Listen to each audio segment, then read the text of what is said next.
What About Vietnam? A podcast with Kerry Newsome.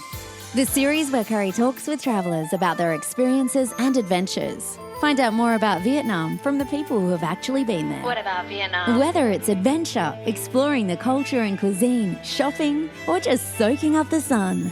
Let Kerry and her travellers pave the way for a magical holiday in Vietnam. What about Vietnam?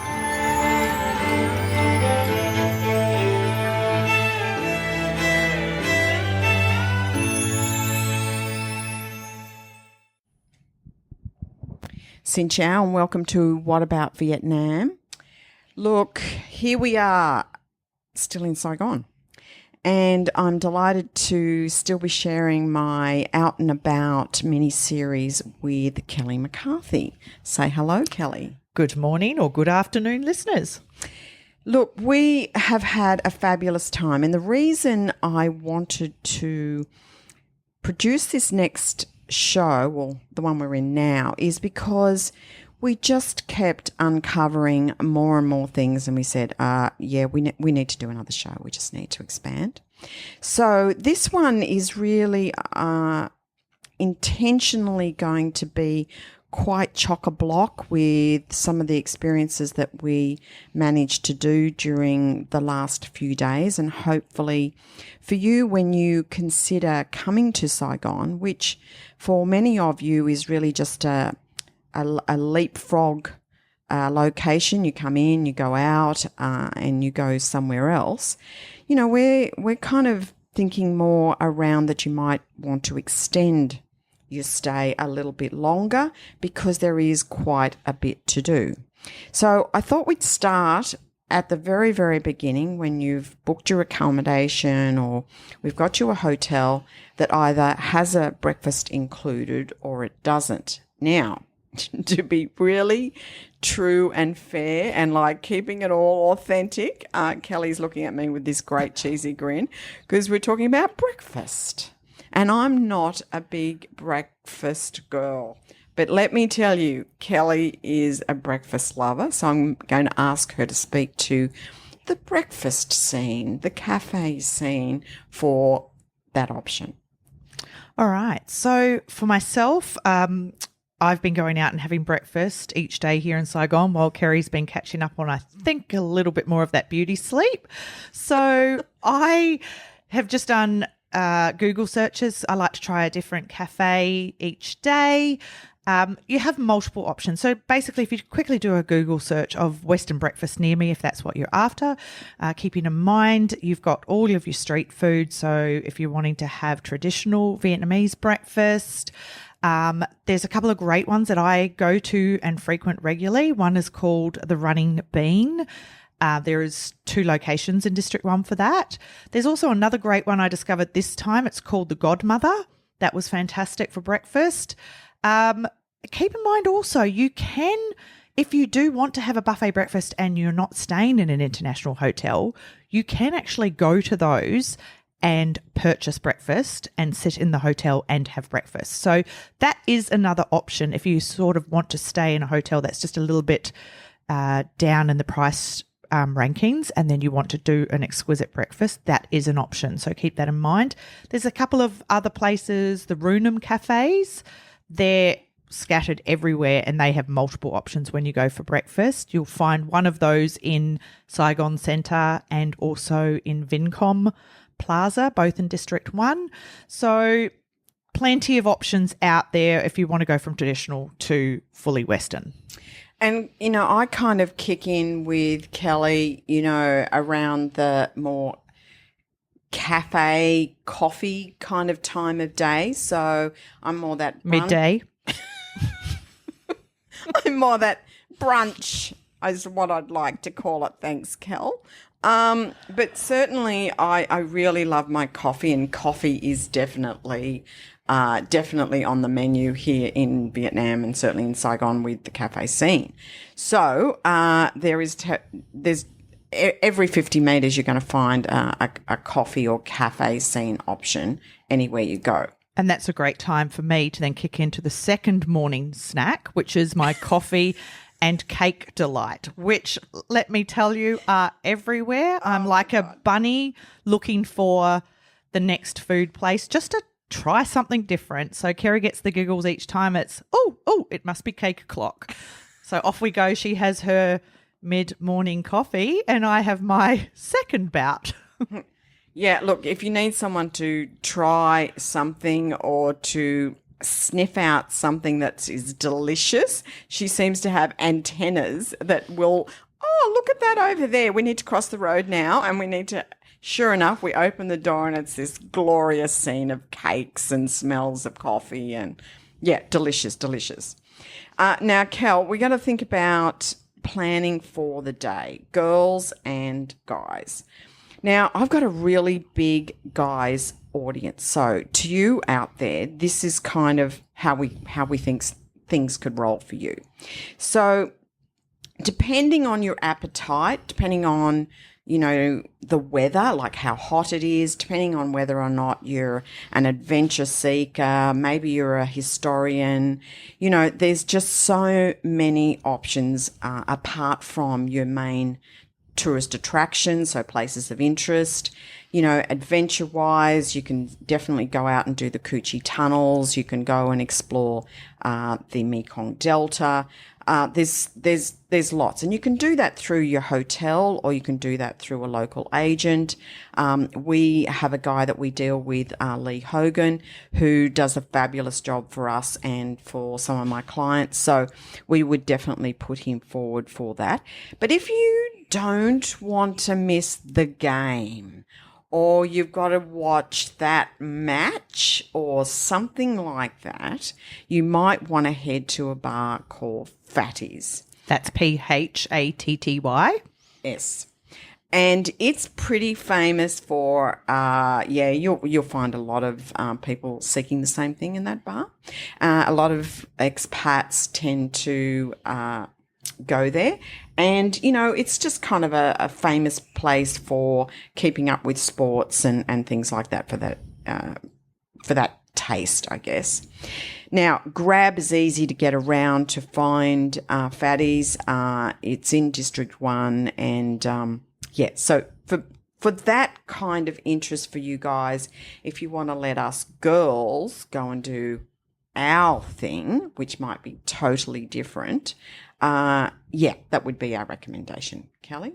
Yep. And for the ladies, if you want to drop your husbands off there, it is literally 30 metres to Saigon Centre for some shopping for you to sit down and either have one of those cakes and coffees I talk about, or you could have a walk around the stores in there. So it's very, very close.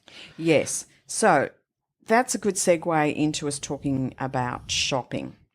So we'll start with the mains, and the reason I want to talk about the mains is in the sense that there is some aspects of each of the main shopping centres that we've kind of figured out that differentiates them, and we'll go into more of that in a minute. So there is Saigon Centre, Vincom Plaza, Diamond Plaza, and Vincom Mega Mall.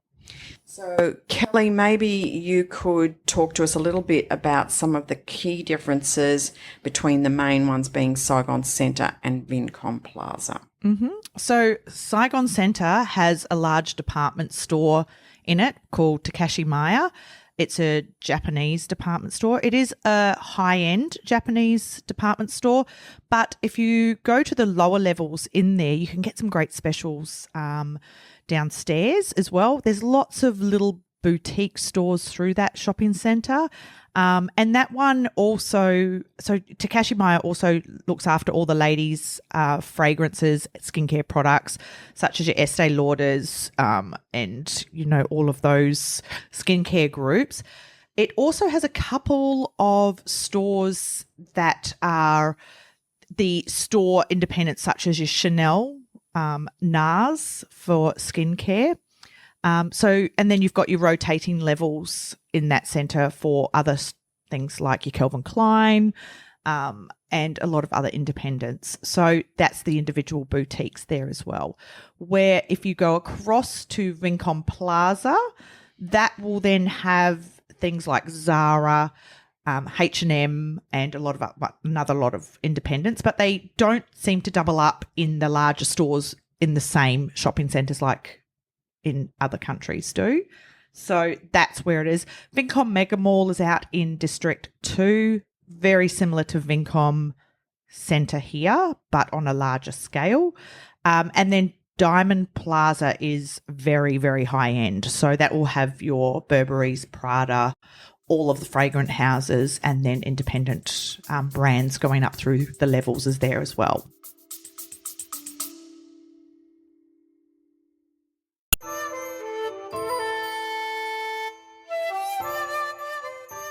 You may see at the beginning of the show notes in the podcast channel that you're listening from some words that say text me a message. It's a great idea. Don't get me wrong. I love hearing from you. And whether that's your thoughts on the episodes, some questions, messages of appreciation, I just love the feedback. It's really great. However, I feel it remiss of me to not thank you for them, but to not be able to respond directly to you. So if you have sent me a question, and I've got lots, and you haven't heard from me, there's a really good reason why. I actually don't have the ability in the technology to respond to you. They kind of expect that you would or I would answer the questions in the form of a show. And there's just kind of too many, and I just think it's just too personal not to do it that way. So I wanted to alert you to the fact that if you do send me a message through that connection option, I'm not going to be able to respond to you directly.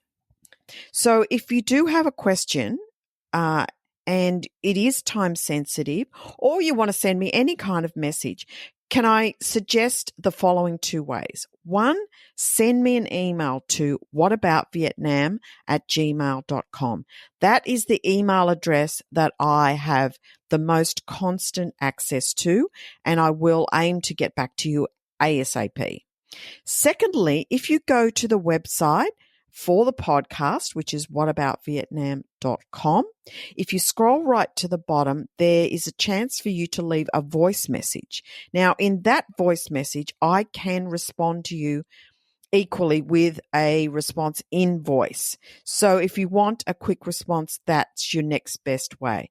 But I just wanted to get this into the show, make you aware of this, as it really is becoming problematic. And I've just got too many, and I can't kind of go naming people and answering each question. That's just a little bit silly. So if you have sent me a text message before and you're waiting on a message back as a response, I'm so sorry. I cannot do that. But if you want to send the question again, I'd be more than happy to answer.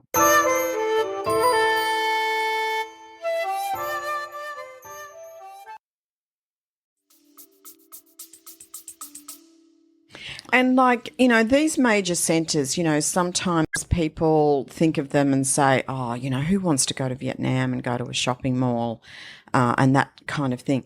You'd be quite surprised to the experience you can have in those shopping centres. It's not, like coming from Australia, I do see the shopping mall becoming very much same. You'll go from one shop to another and everything seems to be the same, where there'll be a really big mix in these shopping malls, and even to the extent of food and coffee options, really cute cafes, and definitely food-wise, certainly in the centres that we did, Saigon Centre mainly and Vincom Plaza. Kelly, that really cute Japanese style one that we had that had a kind of a tapas lunch. Yeah, Miyama. Yeah, that was just fabulous. And, we actually discussed the fact around, people would not possibly seek it out because it is in a shopping centre. But wow, we were just price-wise, it was great. The quality of the food was excellent, and just the variety plus was just. I was really impressed. Yeah, they have some great little places in those shopping centres, and they generally have the food set out on certain floors, but there'll be a couple of little ones scattered through the other levels. So really seek out these food places in those shopping centres. It might mean, you get a bit dizzy going round and round in the elevators and the lifts, etc. But it's worth it doing a search. Now, we would be remiss if we don't talk about markets here. And I guess this is another thing I want to kind of demystify.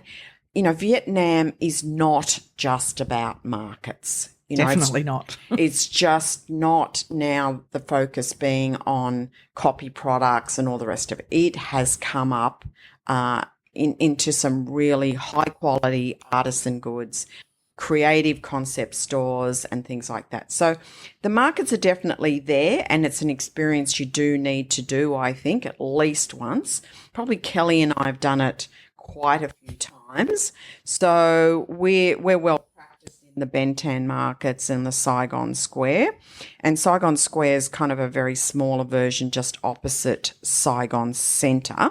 So you can kind of do both those in the same visit, and maybe a little bit more expensive. So I'm going to lead Kel into just talking about the bargaining side of things, because I'm a shocking bargainer. I get what I want, but I probably don't get it at the super best price. But there is a skill to it. And as Kelly was reminding me this morning, you got to go hard in Bentan. Talk to us about going hard in Bentan, Kelly. So Bentang Market is more of you get your fabrics, you can get food in there, you can get a huge variety. It's under one large tin roof, so it is hot in there. So I suggest going in the morning. To get your best price, go in the morning. You get a morning price and go hard in your bartering. So they will start off at an astronomical price. So keep it in mind what you would realistically pay for it in your own country if you were happy with it, and that's where you roughly want to be. So, for example, 50% at least is what you want to get of what their first price is offering. And just remember, haggling over 20 or 30,000 at the end of the day is a couple of dollars. So don't wear yourself out on that. Do it with a smile. It'll be a lot of good for me, good for you pricing. When you win. I do a lot of good for you, not so good for me, and with a little bit of a not so much of a big smile, and then they seem to come down. And if you do it with a smile, you'll get a lot further. Don't be aggressive. If you're after a lot of the high-end copies, I would suggest Saigon Square for that. It's air-conditioned as well, ladies, but that's where you will get, because there is definitely a difference between good copy and bad copy. So in Saigon Square, that is where you'll get the more high-end copy. You will pay a bit more for it, but you'll get a great pair of copy runners for around, I would suggest 1 million to 1.5 million is where you would go with those. But they will start off at 2.5, 3 million, sometimes even higher. So just keep in mind what you're happy with as your price. And then if you come out happy, that's where you go. Don't discuss it with anyone else, because they might then shut you down and make you feel a little incompetent by saying, oh, we got it for this. But at the end of the day, it'll be a couple of bucks. Yeah, and like for some people, they really want to treat it like sport, and really their talking point for the night will be just how they were able to, bargain down this person and, get them for this, astronomically low price. And yeah, good on you.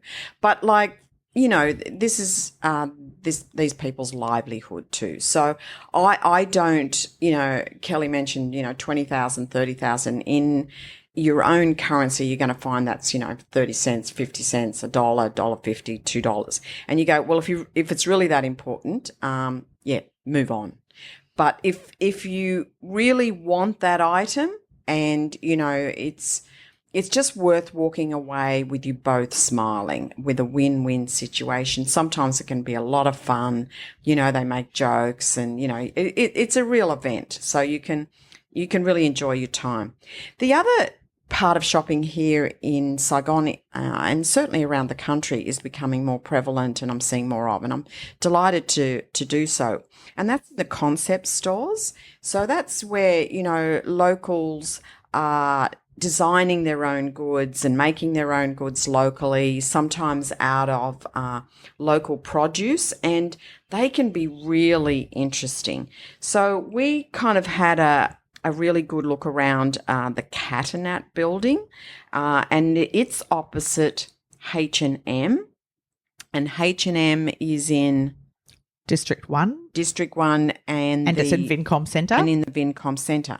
So when I'm out and about, I kind of get myself to the Vincom Centre, walk out the H&M door to outside, and then cross the road, and you'll see the playground and you'll see the Catanat building.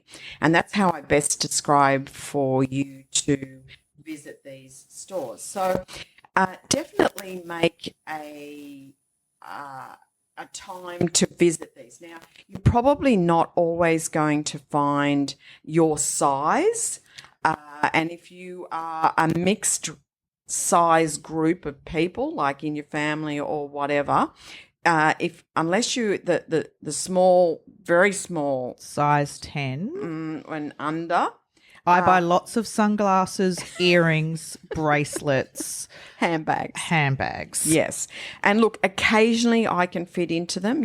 I'm roughly a 10 in Australian standards. But, I'm not small-shouldered. Don't be precious about looking at the size tag. Go with what fits you. Kerry's a size 10, and I know she's looked a couple of times when they've said, you'd be extra large or extra large. So don't let that offend you. That's just their sizing system. Yeah, go with what fits. Absolutely. And, while we're in this shopping headset or this part of the program, probably worth mentioning that size thing in a very trip planning mode. So when you're packing and you're thinking about what to bring, if you are a shoe size over 39, bring all the shoes you need. So that's in UK, US and Australian. That would be above basically a size 8.5.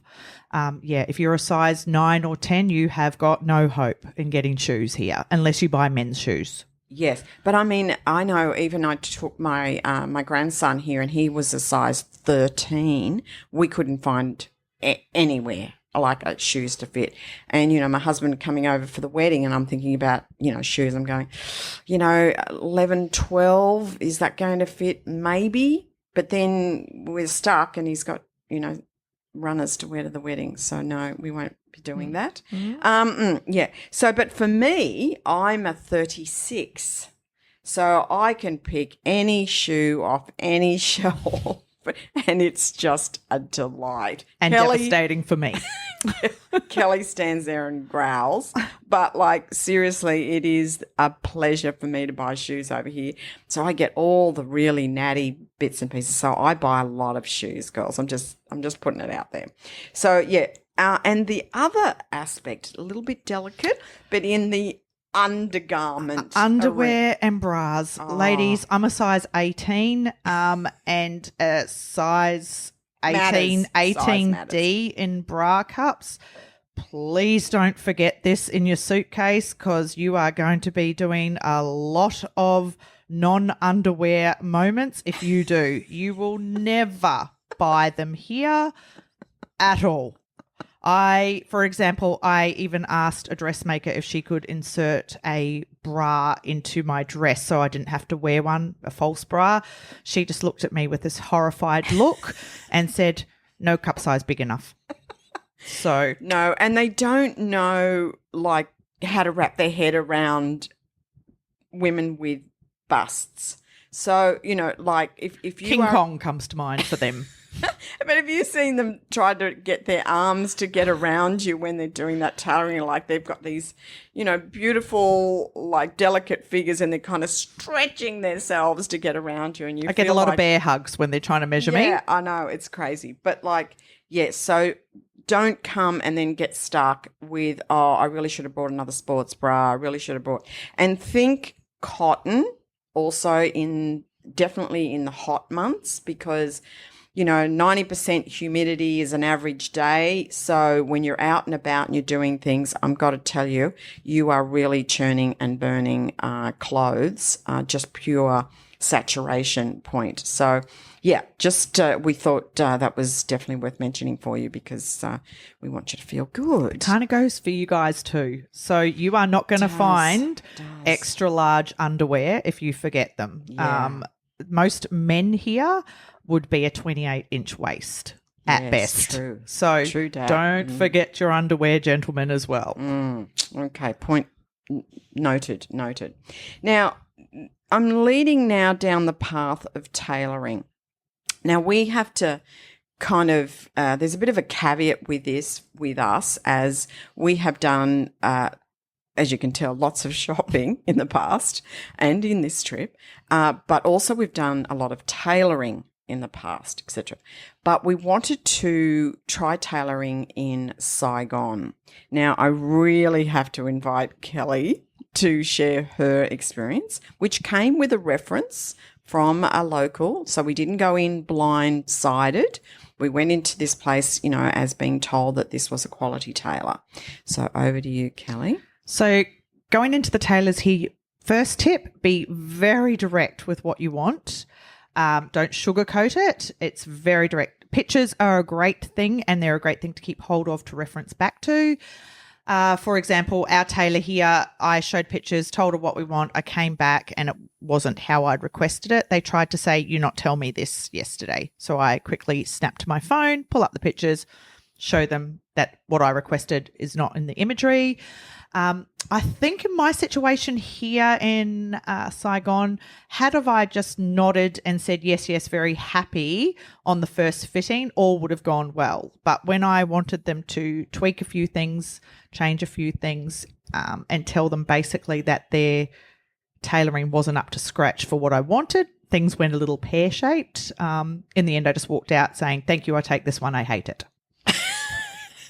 It was much easier just to write off that bit of money. There was actually kind of almost fisticuffs happening between the tailor and the shop owner. So the shop owner was trying to be the mediator, and her English was a lot better than the actual tailor, the seamstress herself. But she was really starting to crack it. And, so the poor shop owner was going, like, I don't know what to do here. And Kelly's just going, I hate it. This isn't right. This isn't what I asked for. Here's the picture, blah, blah, blah. So, we can't kind of say it was the perfect experience. And we have been treated very differently with tailoring in Hoi An. But Hoi An is its superpower, really. It specialises in tailoring. Yeah, definitely. There is a tailor every corner. I mean, they're only shop fronts because the tailors are actually, working from home and working in other places. But it is the mecca for tailoring. So if you do have tailoring you want done, like we can't really put hand on heart and say, look, definitely get it done in Saigon. We would, we kind of made this agreement before coming on the show and said, look, it wouldn't be our go-to recommendation for tailoring. So Saigon, sorry to say, we're not going to put you up there for tailoring, but you've got plenty of other strengths to talk about. I feel the best way to describe it is in Hoi An, they are perfectionists. So if you're not happy with something, they will tweak it, whether that takes one alteration or 10 till you walk out that store happy, where here in Saigon, it was more of a business transaction. Had I got it right the first time and just accepted it, it would have been okay, but there was a lot more complexity to what I wanted, and it was more about the tailor herself, the seamstress, didn't want to undo what she had already done because it was in the too hard basket. So yeah, definitely. And they really didn't care whether we walked out with a smile on our face or not. So it was a totally different experience and a bit disappointing, and flavoured by the fact we had had such pleasurable experiences in Hoi An. So we're a bit tainted, but we want you to have that knowledge when you're making these choices, when you're staying in these places. We just don't want you to come to Saigon and go, oh, well, I can get my tailoring done here. You heard on the What About Vietnam podcast, it's fantastic. Well, we're just saying you might like it. You might find that one and it might all go absolutely fantastic, but Saigon to me is not known for tailoring. No. Okay, so moving right on, I'd like to kind of get stuck into food. Oh, my favourite topic. Yeah. Like I was going to put this section and kind of call it the foodie havens that we found, and we found a lot. So I don't know which way to begin this, but we tried lots of cuisines. So I'm going to start with just the overall parent subject of different cuisines. Don't think for a minute when you come to Vietnam and Saigon in particular that you're stuck with just Vietnamese. Not that that's a bad thing to be stuck with, but you can get Italian, Korean, Spanish, Japanese, Chinese, Indian, basically any cuisine you could imagine. We had tapas last night. Yeah. You can get it here. Yeah. So it was an interesting journey on the foodie trail for us because we tried some really high-end restaurants. So we had very high expectations. They'd also been referred to us. So we then tried probably what you'd classify as more your mid-range. And like, I don't know, Kelly, how do we say this? I feel as though some of those mid-range, presentation-wise and taste-wise, far exceeded some of the high-end restaurants. Yeah. And the same as like we talk about in the shopping centres, some of those bistros in those shopping centres, because we have a very strong French influence here in Saigon. So presentation is an utmost thing for them. Yeah, I mean, we were walking along a street yesterday looking for a lunch place, and Kelly walks into this kind of dodgy kind of alley, and I'm going, get down those alleys. Definitely. But like, have you got a place in mind? And she said, well, I think there's a few here. I've tried one of them. And we stumbled across this really old worldy kind of French restaurant and just had the most delightful meal and felt like we were in mini France, like even like the furniture and It's like a bistro in Paris. It really was. And, we went to places like Somewhere. And the one that we liked the most was the one at Social Complex. Social Complex, it's called. Yeah, but it's got about 8 locations, hasn't it? Yeah, 8 locations in the city, and this is on the ground floor on the corner. It's open from mid-morning right through to, I think, 1, 2 o'clock in the morning. Not saying we didn't stop in there for our last coffee and cake at about 1:45 in the morning. Absolutely. So. But previous to that, Kelly had fallen in love with the salmon.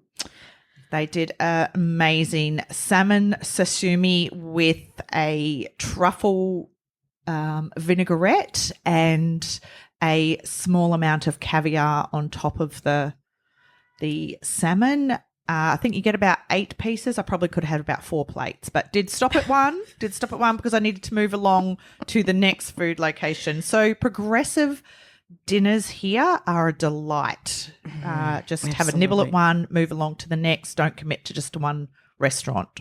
Yeah. I was a big fan of the roast duck with caviar and gold leaf. It was beautifully arranged. You might see it in some of the images I share on our social pages, so keep an eye out for that. But it was melt in your mouth, but just the flavors of the caviar with it, I would never have put those two together. But the presentation with the gold leaf was it just had that wow factor. And I think that's where we got to with trying some of the other high-end restaurants. It just didn't have that wow factor. It fell short in presentation as well. Yeah. So, we really love our runums Newsome is very, very well known in Vietnam, and it's a beautiful coffee shop. They're very nicely, the decoration, the whole layout, their food is reliably good and tasty. Best chicken wings you'll try anywhere. Yeah, and you love the salads as well. Yes, and they're great little salads. So definitely your Newsomes. Kelly discovered this one called Miyama. That's Japanese restaurant. I think it's level 3. Modern Tokyo restaurant. Yeah, that's in Saigon Centre for all those people that are wanting lots of nibbles or even just beautiful. They do beautiful salads. There's a great Italian restaurant called Basilica next door to it, which is also in Vincom Centre. So yeah, I had the clam chowder pie at Basilica, and it was just to die for. And sometimes, we talked about the fact that you can be trying so much Vietnamese food, you just want to then have something really hearty, or you want to have something that's a bit more typical of home, and that might be Italian, or that might be a pizza, or that might be just something that reminds you of home. And I was really feeling like I wanted something really hearty. And that clam chowder pie, I thought, how are they going to do this? Are they really going to know how to do clam chowder in Vietnam? Oh, yeah. It was just to die for. So we did explore, some other places, and we probably wouldn't be suggesting those for food, but probably more for that moody bar, nice experience to have a lovely cocktail, really lovely staff and things like that, like at Loon, like at Kaya San, beautiful restaurants. So you get the ambiance of the restaurant, but you might, choose to do what Kelly was saying about the progressive style. You might want to go and have a cocktail at one place, then move on and have, a main meal somewhere else. And you can really mix it up. Yep. And I think that was the learning curve for us, is don't feel settled to just stay and do everything in the one place, because everything is close and everything is easy to access. And keeping in mind too, if you're in District 1 and you're wanting to go from one side of District 1 to the other, it's going to cost you only about $32,000 in a grab. So, you can duck and weave to any restaurant that you see fit. So that's like a couple of dollars to get in the cab and go to the next restaurant. And they don't mind serving one plate and then moving on to the next. It's not. Absolutely. And I think, this is where this city becomes a really great place for men and women. And I think, families as well, you really get the opportunity to try such a variety of food and get it or have it displayed to you or offered to you in the consumable way you want it. Like, the restaurants are open for extensive hours. The menus are very extensive. They're very clearly laid out to what's in them. So a dish is going to tell you exactly what's in it. Usually the staff are pretty good with English, so they're going to be able to have someone there to explain it to you if you can't see in the menu what it is. So, if you are vegan or if you are gluten intolerant, you don't think coming to Vietnam is going to really dull down your experience of food options here. You're going to be able to find some. You might have to look a little bit further than us, but you definitely will find different options. We've seen them on all menus that we've. The only thing I'd be fearful of would be people with such as a peanut allergy or something like that. Peanut allergy, yeah. As much as if they tell you they don't use peanuts or anything, just keep in mind the preparation is not necessarily going to be like home. Like, I don't know that they're going to have that separate chopping board or that separate knife or anything like that for allergies. So just be wary of that. Bring your EpiPens if that's what you require. Yeah. Just be really open-minded to that. And also for those who have allergies to MSG, I think you're going to find MSG in most dishes. I checked with one of my guests, Tracy Lister, who has written some fabulous Vietnamese cookbooks and worked in some amazing restaurants and has her own restaurant actually back in Australia. She confirmed for me that really if there's a broth or a sauce or that kind of thing, MSG is going to be in it. If you are MSG intolerant, we would suggest you stick with fresh options that you see, like you bought it out of the tub and it's fried or it's whatever, so you can see how it's cooked. But that MSG makes it flavour. Flavour. I'm with you, girl. Yeah, I hate to say that. Now, taking you further through Saigon and some different kind of experiences. Now, just another caveat here. We're not going to talk in this show about the main attractions, about, the tourist attractions that everybody would see on a map of the to-do places for first-time visitors. You're going to get that through Vietnam tourism, Ho Chi Minh City tourism. And we think they do that more than adequately. So we want to take you to the, off the beaten track kind of things. Now, we've talked about shopping, and let me say I probably might have gone a wee bit overboard and did a bit of swap around. I brought something, then I didn't like it because I found something better and blah, blah, blah. So we tracked down the idea that I would post some items back to Australia. And we thought, well, let's make that a kind of part of our day and a few things to add to that. So my experience at the post office was absolutely fantastic. So I arrived with my bag, all kind of neatly packaged up as best I could, to the counter and got greeted by this lovely guy who, apart from saying hello, giving us the forms and me filling them out as diligently as I could. It was easy to do because they had English as well as Vietnamese. As I'm signing the paperwork, etc., he says, "Do you like pink?" And I look down and I'm wearing a pink shirt and I've got pink fingernails. And I said, "Yes, I do." He goes, "Pink is good." And okay. And then I hand the parcel over and I've got to go to another counter to pay for the parcel to be sent back. And I said, "So what happens now? You have the parcel?" He said, "Yeah, I have the parcel now. My parcel." Yeah. And off you go. And I go, okay. And he goes, "No, go over there, pay there. I look after. It's all good." I went, "Right, you have my parcel, right." He even provided a great little tip as we were filling in the paperwork for Kerry. Kerry was putting down values on it, and he said to us, "Oh, no, must be under $200. If over $200, government want receipts." So keep a note, putting your value on that, keep it under $200 in total so that you can just get that parcel in the post and get it home. So yeah, like don't think about, posting back really valuable items that,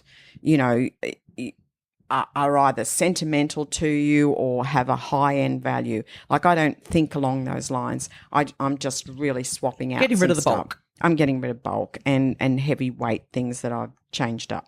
So very close to the central post office, and it's cute.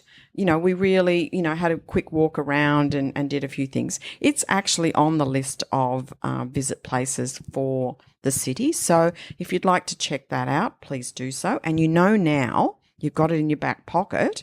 If you do some shopping and go a bit crazy like me, you can, backtrack yourself there on your way to the airport, get in there, ship it back home, and it'll be home about 2 or 3 weeks. It was approximately $30 Australian per kilo. Yeah, so it was super cheap. But but it would just be weighing it up as what your excess luggage would be, as whatever works best. So if we give you that guide, that will be something that you can look at against your excess luggage. Yeah, for sure. Now, so kind of a street and a bit over is what they call Book Street. Yeah, sort of just keep walking past the post office and it's on your right, sort of next laneway up. Yes, and I didn't think it would be as visible or distinctive, but it is. It's got kind of a a statue of some kind sort at the very beginning of it, and then as you look through the statue, you'll actually see the street sort of goes on and everywhere. Books everywhere, but like not only just books. There was arts and crafts. There was books. There was like gift cards. It was just Coffee shops. What? There was little coffee shops in there? Yeah. No, it was just if you wanted to spend just an hour or so just off doing something a little bit different, maybe you didn't bring something with you to read. There was English as well as Vietnamese. You had to dig a bit deeper for that. I think if you just ask, they usually give you the version in English too, because they have it in quite a few languages. Yeah. And some of your very old classics were there. So I just loved it. I thought, I could just meander here and pick little bits and pieces, etc., to take back or to read later. So I loved Book Street. I really thought it was a nice add-on.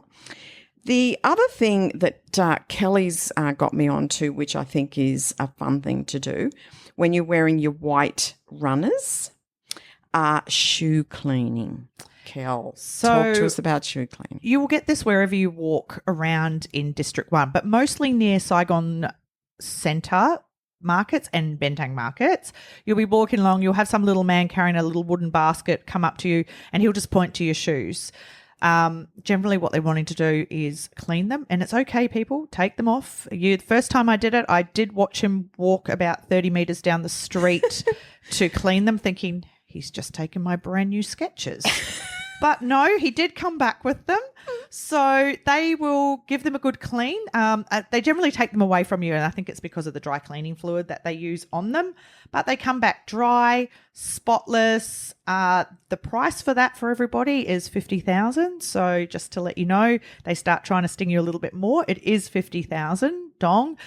They may come back try and sell you some inner soles for another $30,000, and you might need this and you might need that. But the average is $50,000 for a clean. And wherever we come back via Saigon, there's some great little local ladies selling beer for the men that want to sit down and have a beer across from the markets whilst the ladies shop. You can be sitting down there and then you will get your shoes cleaned. How long does it take actually? 2 or 3 minutes. 2 or 3 minutes to do? Yeah. So this time I literally was walking down the street heading back to the hotel, and the man grabbed me and said, shoes. And I said, yes, forgot. Perfect. So I stood on the side of the pavement. He did give me a pair of scuffs to put on, but they would fit my big toe.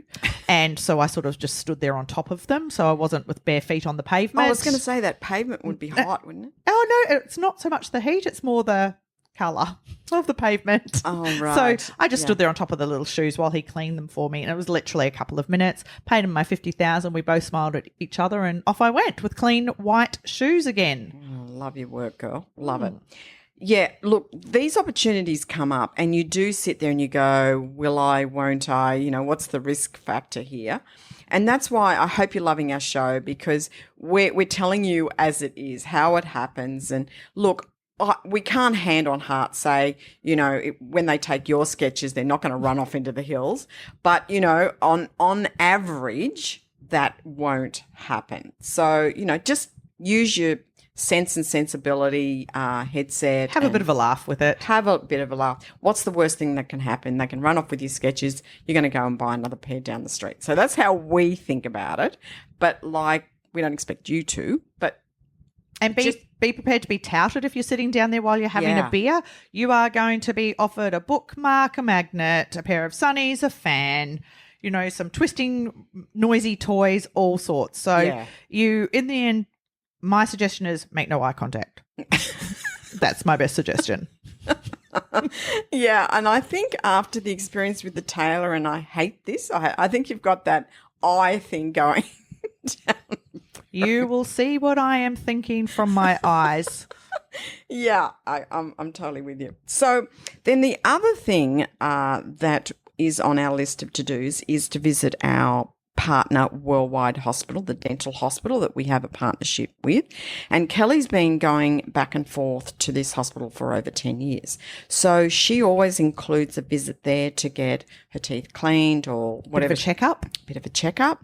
So, so that was another visit, and it was just great to see those people. The staff there are just so lovely, aren't they? Like I feel like they're like family. they are. You like know. they are so nice to us. I don't get that feeling when I go to my dentist, unfortunately, but yeah, we do here. Yeah, so like I said, been going there for over 10 years, referred family, friends, even have taken my son there since he was 4 years old. And it's just like family. We get the hugs when we walk in. They do offer cosmetic surgery there, but I can't put hand on heart and say that I've done that yet.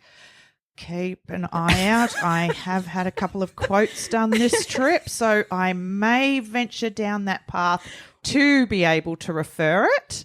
We just watched this space on that. There will be a whole show devoted to that if we go down that track. That's right. But dentistry, I can honestly put my hand on my heart and refer them for any dental procedure. Generally, when they give you a dental procedure, they will probably give you a couple of options. But just keep in mind, whatever option they're giving you, they are confident in doing it. We referred a client a few years ago. They got two options. One was $40,000. One was something like $18,000. They chose not to go down the path because when they converted that to Australian dollars, it was quite close to what they were being offered in Australia. But the $18,000 option would have been suffice, yeah. and especially at the age group they were at. For example, I'll give you my scenario. I have had crowns done over most of my teeth. I have 3 teeth that are not crowned. I had gaps in my teeth, so I had bridging crowns done. The quote in Australia 10 years ago was $48,000. I came here to worldwide. It cost me $5,500. So in Australian dollars. So there's the comparison. 10 years down the track, I have had 0 complications. I had one tooth that I cosmetically wasn't happy with. There was nothing wrong with it, but in one of my checkups, there was no problem for them to knock that out, replace it and put it in, and they didn't charge me. So where do you get a lifetime guarantee in your home country for your dentistry? Like I said, all the way. And, you know, we've formed a partnership with them because we have this confidence with their skills, their staff, their abilities. It's a hospital. It's not a shop front. It's not like a dentist off the street. It's a 7-level dental hospital. So, you know, Dentures, they make everything, you know, on site. So we've been through the regs. I'm terrified of dentists. So this was a real big leap of faith for me. But with Kelly, because of her experience and the positivity that's come from that, and, you know, she's shared this same experience with friends and relatives, and we've got clients now going through and really loving the time and the workmanship that they put in, the care factor, everything. We can arrange travel. We're their travel partner, and if you come through us, we can actually give you a 5% discount off their advertised price. So you get it less by coming through us. Anyway, what have you got to lose? You could get a quote. And while you're here, it's a short visit. Reach out to us. We'll make the appointment for you, or you can do it direct. We don't care. And make sure you mention us. Yeah, to get that discount, to get that reference, or get in touch and we'll send you a voucher. So, yeah, just a thing to add to the mix of out and about in Vietnam. Now, once again, we really wanted to delve into the hair and beauty side of things. Oh, my God. We have traversed this path before in the hair aspect. Now, we're blondes, both of us, right? So for starters, they look at us and their eyes roll because they, you know, their version of blonde and our version of blonde may not be simpatico. Theirs is orange. Theirs is orange. Ours is blonde. Ours is blonde, yeah. And then there's the aspect of the moisture aspect of our hair and the volume, texture, yeah, and product. So, you know, they may have different variations of the products that we may never heard of, but, you know, because they start with the word natural. Avoid natural, ladies. Natural is not the go in Vietnam. Not for us anyway. We have tried to go down that path and I have to say failed abysmally and ended up with tortured hair that took us weeks to repair. So it was a pleasure this time Kelly had managed to find us a really clever dude who runs a salon, and he's called Tommy's. And Kelly, over to you of that experience. Yeah. So Tommy's is trained in, the gentleman there that runs that, he's actually trained in hair from Europe and from London. And it's in the Grand Hotel Saigon, level 1. You can reach out to him via Facebook, WhatsApp, We'll put the link all of those links on in it. the He notes. knows anyone that's got blonde hair, he knows to take some moisture out. Then he blow dries down the hair shaft, not up, so you don't look like you've had an electric shock. Very sweet, gives you cups of tea, water, cashew nuts to die for. And the experience, not the cheapest, so probably Similar to Australian prices at for home, blow dry, yeah. as in $40 to $50 Australian for the blow dry. But this experience takes an hour and a half. So you lay the down massage. and get the shampoo, you get a massage, you get they even give your ears a clean. So don't be offended by that when they shove the cotton buds in your ears. They're just giving your ears a little clean as well. And then you sit down for the blow dry. And like I said, I come out of there every time smiling with my hair done, and it lasts quite a few days. And I might add, we have a wedding to go to in a few weeks, a Vietnamese wedding. And, you know, Kelly's going to go back to have An upstyle done. So that's kind of the confidence level we've got, the kind of treatment that you can get from this guy and his staff. They're all lovely. It was just and fully air conditioned, extremely clean. I felt like really comfortable. So, yeah, we paid, you know, a little bit less than what we would pay at home.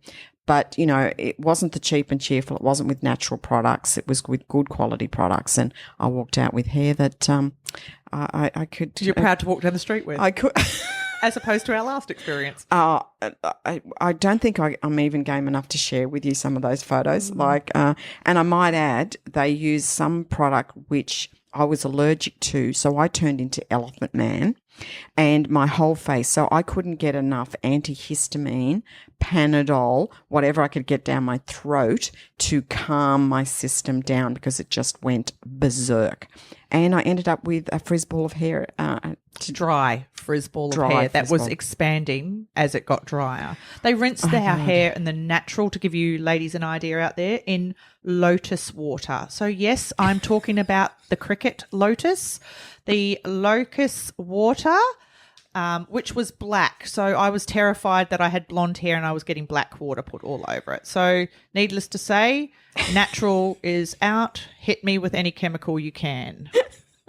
And like we're probably not the best advocates for natural wear. Other people would have no problem. So don't write it off. Just take it from us. This is what our experience was, and we're just sharing that with you. Now, I can't finish hair and beauty without the experience right up to last night that we had, where we found this beautiful place called Bliss Beauty. In District 1. In District 1, yeah. So we're staying at the Silverland May at the moment. So it's very close by, about a block and a half. Yeah, not even that sort of. Yeah. And that's in the Japanese district, if for those people that are wondering. Yeah, really which sweet section. hotel. Yeah.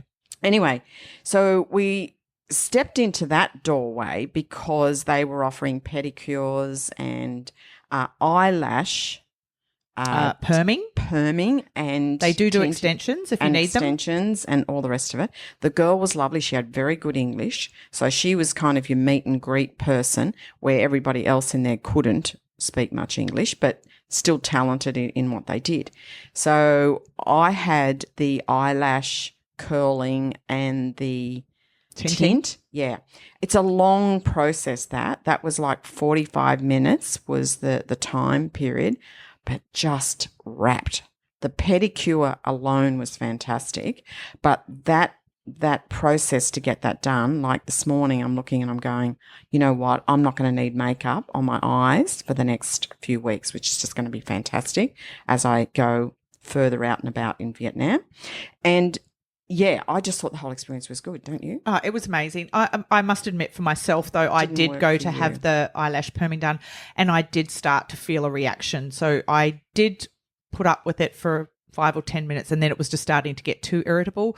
They were absolutely gorgeous. They removed the product, got it off, then blow dried, washed my eyes, and didn't want to charge me for the process. Of course, I insisted on paying because they've opened their product, they've tried it. It's not their fault that that's happened. So just that little bit of good karma back, I insisted on paying, which they were very taken back with that. So and proceeded gorgeous. To give us a gift as we left the premises, which was a hair clip. And you just go, where would you get that back home?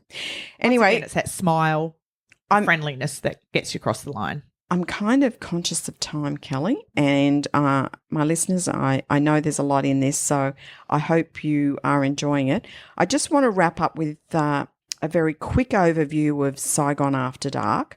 I mean, Kelly and I aren't at that stage of our life where we're probably getting the full Monty of After Dark experiences in Saigon.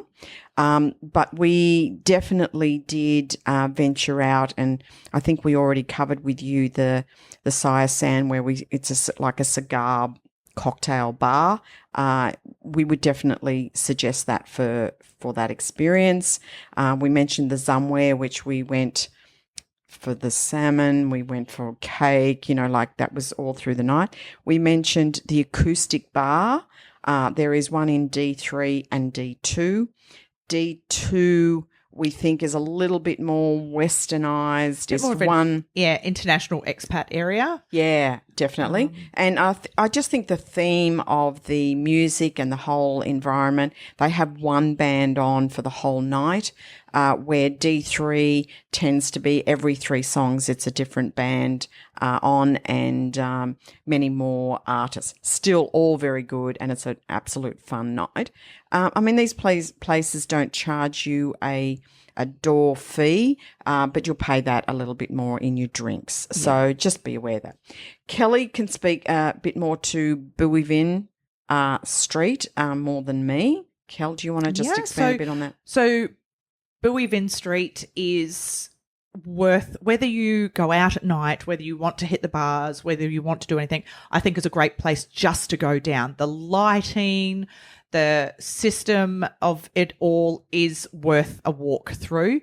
They call it the backpacker area and the backpacker drinks. Pricing is not of a backpacker's level. For example, a Tiger Beer in a bar along the main strip there, you can be paying $10 to $12 Australian for it. So it's somewhere you probably wouldn't go to have lots of drinks and lose a bit of control. You want to have your wits about you a little bit. There could be pickpocketing going on down there, so make sure you hold on to everything.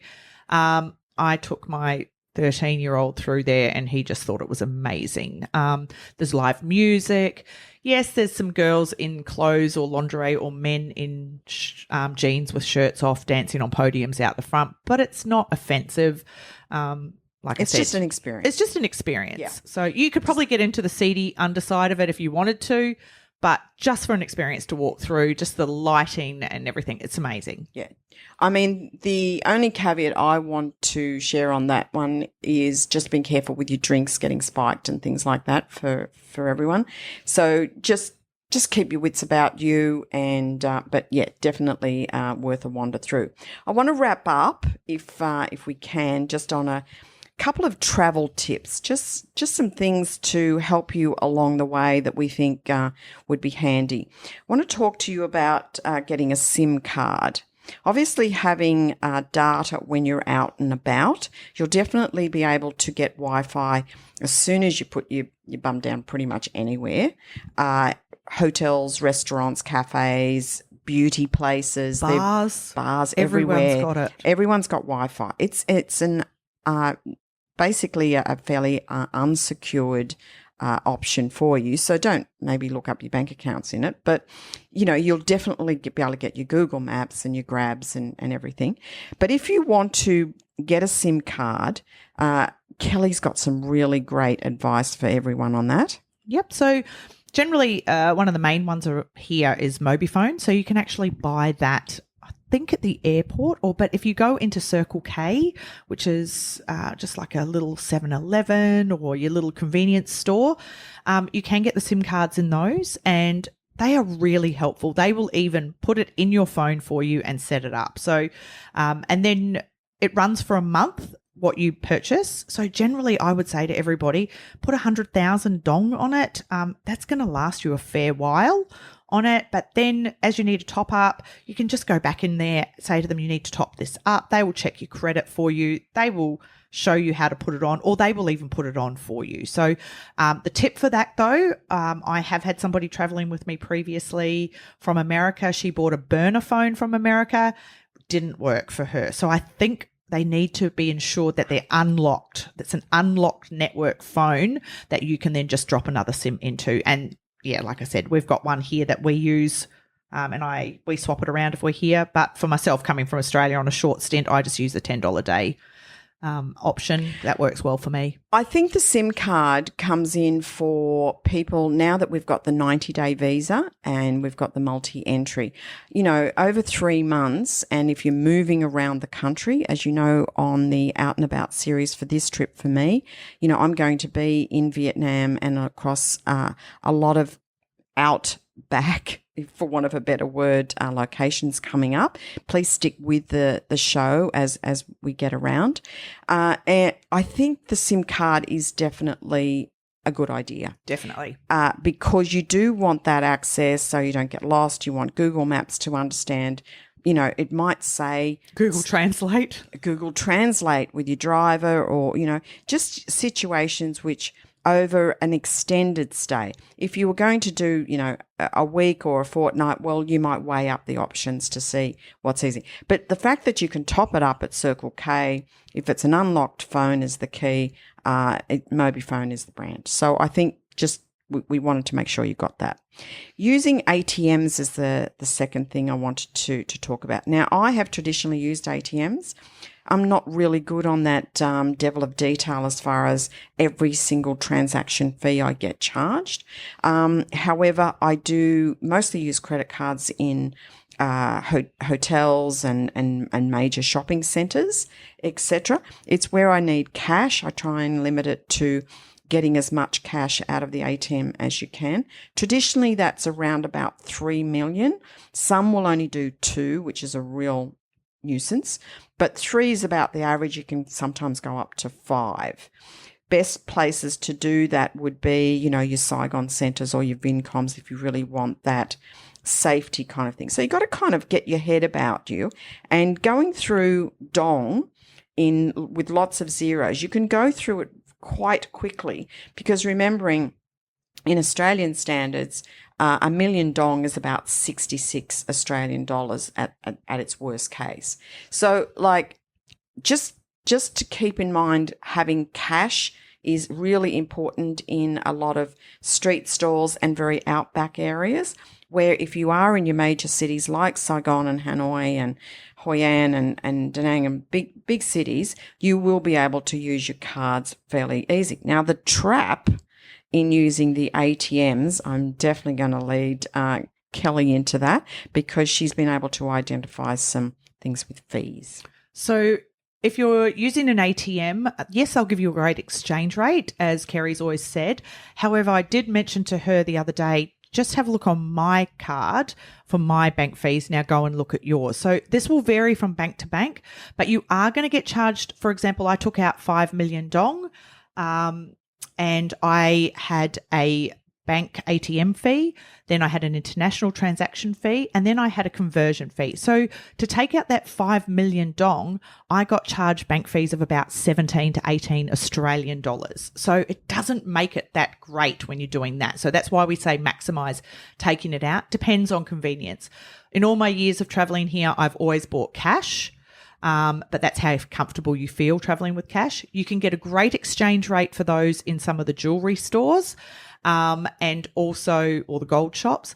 And there is a couple of money changers that are really competitive. In fact, they even give you a higher rate than XE, I've found.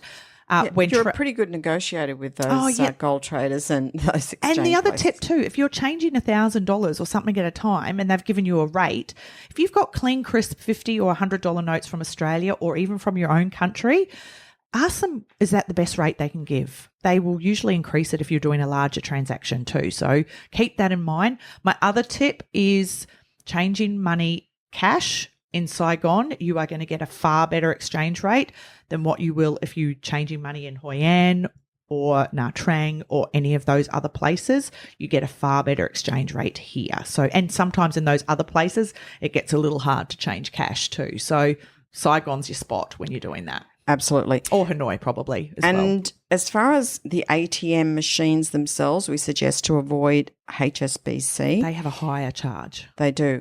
And be very careful when you're looking at the machine that it has the MasterCard or the Visa symbols or the Cirrus. Yes. So that, you're not trying to access it from a machine that, isn't tied to your card or the network payment channel that is tied to yours. So if you've got a MasterCard, try and find the MasterCard symbols and keep it neat. Be very careful to make sure that you pull the card out of the machine with a receipt. Sometimes you can get receipts, sometimes you don't. But I've got caught with that only once in Laos, and it ate my card. And on that note, I would always suggest if you are relying on just using your card, make sure you have two forms of withdrawing money, whether it's from a credit card or an ATM card. For example, I got hacked the first day I landed here this trip. Which is and I'll be honest, it's the first time in the 18 years I've been coming here I've ever had my credit card hacked in Vietnam. And who's to say it was Vietnam? These companies sell numbers these days, so it could have been just a coincidence. So I had to cancel that card immediately and then start using my ATM card if I needed money, which with that debit option now, it's just like a credit card. So it hasn't really been a problem. But make sure you've got two forms of withdrawing money. Yes, definitely. I always travel with two cards. And you can actually look at different travel money cards. So it's just for travel and you can put the currency of your own country on it. Very few of the travel money cards would carry Vietnamese dong. But certainly I put Australian dollars and then, of course, it gives me dong when I get here. So I use that as a second backup should something like what happened with Kelly when she first arrived. Look, everyone, I hope you've got a lot out of this show. I know we've enjoyed exploring Saigon in the last few days and probably going a little bit deeper than I normally would. But also, I hope that you're going to stick with the show as we get further about. Kelly and I took the opportunity to go to Ho Tram, which is about a 2-hour trip from Saigon, and that was really lovely. And we've got some fun to share with you on that coming up. And of course, I've got many other places in this whole series. So please watch out for our social pages. What About Vietnam? TikTok, social media, platforms like Instagram, Facebook, YouTube, all of your the ones you normally use. And just thanks for supporting the program. And before we go, Kerry, I just want to mention to everybody that please note we haven't been paid by any of our mentions today. Yes. It has all been funded out of our own back pockets. And today I return back to Australia to take up my day job for my next return trip here. So we aren't paid by any sponsors, but, feel free to drop some money if you really want us to come back and do some research for you. Just reach out to Kerry, see where that deposit can go. We're open to that too. So yeah, I love your work, Kelly. Absolutely. We do this because we love this and we love this country. And this country's been very good to both of us, and we love what we do. Definitely. Yeah. So see you next time, people, and thanks again. Thank you for listening. Check out the episode notes for more information. What about Vietnam? Don't forget to subscribe, rate and review, and stay tuned for more fun adventures in Vietnam.